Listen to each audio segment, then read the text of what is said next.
तो सहारा इंडिया में जिन निवेशकों का पैसा फंसा है उसको सर वापस दिलवाया जाए। गरीब संस्थागत रूप से आपातकाल लगाने की मैंने कहा जाए कि छूट दी गई है। अब कोई धरना प्रदर्शन करेगा, भूख हड़ताल करेगा तो उसको भी अपराध की श्रेणी में रखा गया। पंचायत लेवल पर फायर ब्रिगेड गाड़ियों का इंतजाम किया जाए। तो ये भी कि मंत्री जी, माननीय सभापति महोदय, आपका आभार कि आपने मुझे बोलने का मौका दिया।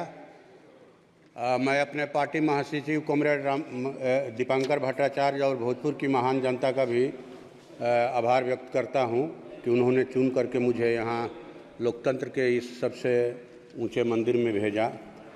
महोदय, मैं धनबाद प्रस्ताव के खिलाफ में बोलने के लिए खड़ा हुआ हूं। सब लोग जान रहे हैं कि इस देश में खेती घाटे में जा रही है।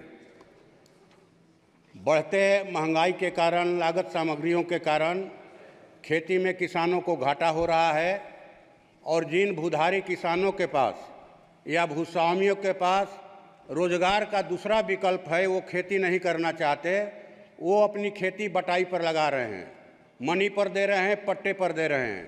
तो घाटे की खेती का भार देश के बटाईदार किसानों ने अपने कंधों पर उठा रखा है, लेकिन उन्हें किसान नहीं समझा जा रहा है।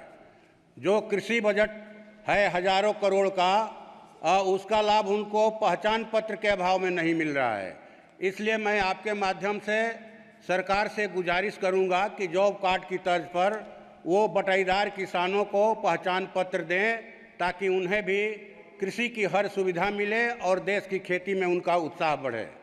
दूसरी बात कि हम लोग देख रहे हैं कि नोटबंदी के समय से नोटबंदी और जीएसटी और जो 3 बार लॉकडाउन लगा कोरोना काल में, और अभी जो एक ऑनलाइन व्यापार आ गया है, इससे देश के जो खुदरा व्यापारी हैं, चाहे वो फुटपाथी दुकानदार हों, छोटे मझोले व्यवसायी हों, सबका व्यापार पटरी से उतर गया है।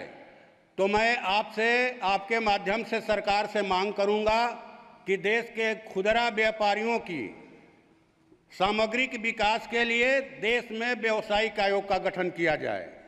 तीसरी बात महोदय कि अभी त्वरित न्याय और अपराध नियंत्रण के नाम पर जो 3 फौजदारी कानून बनाए गए हैं, मैं समझता हूं कि देश के संविधान में जो भारत के नागरिकों को अभिव्यक्ति की आज़ादी का अधिकार दिया गया है, ये उसका सीधा सीधी उल्लंघन है।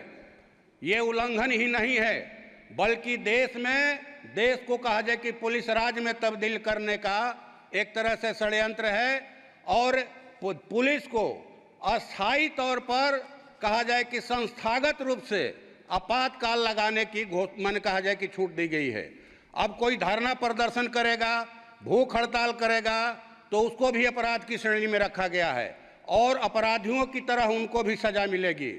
मैं समझता हूं अब जो है कि ये माने थानेदारों के विवेक पर इस बात को छोड़ दिया गया कि वो एफआईआर करेंगे कि नहीं करेंगे। थानों में जो डिटेंशन की अवधि थी 15 दिन, उसको बढ़ाकर 60 दिन से 90 दिन कर दिया गया। तो मैं समझता हूं कि इसे तो आप आरोपी से कुछ भी उगलवा सकते हैं प्रताड़ित करके।